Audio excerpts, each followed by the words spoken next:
बिस्मिल्लाहिर्रहमानिर्रहीम। अस्सलाम वालेकुम। मैं हूं वकील शहजाद और आप देख रहे हैं FSP के ट्रेंड्स। कॉलेज उस्मान किस्त नंबर 128 में क्या होने वाला है, एनालिसिस 4 के साथ आपकी खिदमत में हाजिर हैं। कॉलेज उस्मान किस्त नंबर 128 का दूसरा ट्रेलर भी आ चुका है और इसके साथ साथ एक टीवी की तरफ से कॉलेज उस्मान किस्त नंबर 128 की समरी भी जारी कर दी गई है। समरी पढ़ने से बहुत सी चीजें वाज़ेह हो चुकी हैं जो आगे चलकर आपके साथ डिस्कस करेंगे, लेकिन सबसे पहले आते हैं अपने मौज़ूआत पर। उस्मान बे की बेटी फातिमा क्या नाइमान के जाल में फंसी या फिर अगवा करके उसे ले जाया जा रहा था और मलन खातून ने हमला कर दिया, आगे चलकर आपको बताएंगे।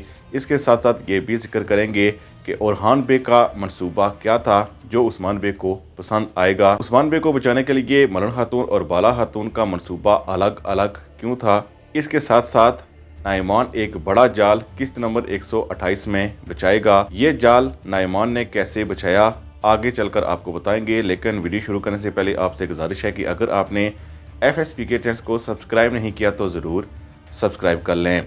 कॉलेज उस्मान किस्त नंबर 128 की समरी यानी ऑफिशियल समरी के मुताबिक उस्मान बे किस्त नंबर 127 के आखिर में दुश्मन के सामने फंस चुके थे, लेकिन चूँकि बुगदोस कबीले की तरफ से उन्हें बचाया गया तो फिर उस्मान बे ने पीछे हटना ही मुनासिब समझा और अपने बच्चों को लेकर बुगदोस कबीले की तरफ चले गए। लेकिन चूंकि बुगदोस कबीले के अफराद थोड़े कम थे, इसलिए उसका दिफा मुमकिन न था। इसलिए नाइमान और इसके साथ साथ बुरसा के गवर्नर ने यही फैसला किया कि इस कबीले पर हमला कर दिया जाए।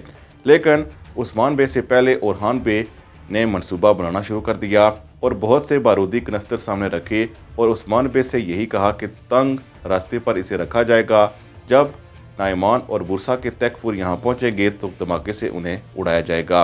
लेकिन हमारे ख्याल में ये मंसूबा आधा ही कामयाब हुआ है। इसके बाद तैकफुर और नाइमान थोड़े पीछे तो हटे हैं, लेकिन हमारे ख्याल में बाला खातून उस्मान बे के पास पहुँचाई थी और जब उस्मान बे वापस आने लगे तो एक बार फिर बाज़ंतीनियों ने उन पर हमला कर दिया। ये बाज़ंतीनी या तो बुरसा के फौजी हो सकते हैं या फिर उन गवर्नरों के जो आसपास के किलादार हैं। यानी इससे पहले आप किस्त नंबर 127 में देख चुके हैं कि बहुत से कमांडर भी बुरसा के गवर्नर के साथ मिल चुके हैं और वो उस्मान बे पर हमले करते रहेंगे। किस्त नंबर 128 के पहले हिस्से में उस्मान बे अपने आप को बचाने की कोशिश करेंगे और उसमें काफ़ी हद तक कामयाब भी हो जाएंगे। लेकिन दूसरी तरफ चूँकि नाइमान ने एक बड़ी गात लगाई है और वो गात मलन खातून और सिपाहियों पर है।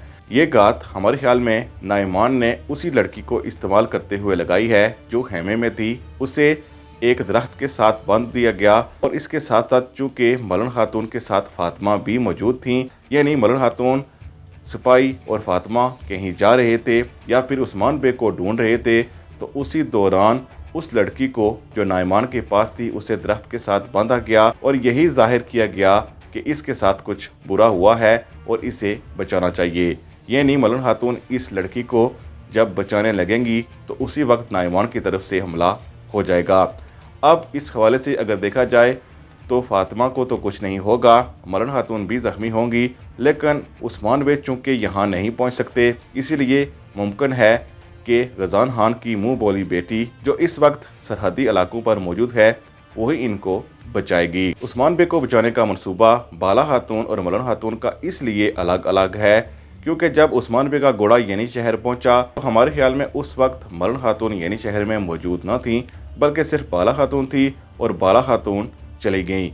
ये भी मुमकिन है कि जब घोड़ा आया हो तो मलन खातून वहाँ मौजूद हुई हूँ तो वो पहले निकल गई हूँ और बाला खातून बाद में गई हूँ। बहरहाल ये यानी शहर से अलग अलग निकली हैं। अलग अलग निकलने के बाद ही हमारे ख्याल में बाला खातून उस्मान बे के पास जा पहुँची और मलन खातून नाइमान के जाल में फंस गई और जाल में वो कैसे निकलेंगी इससे पहले हम इसी वीडियो में आपको बता चुके हैं।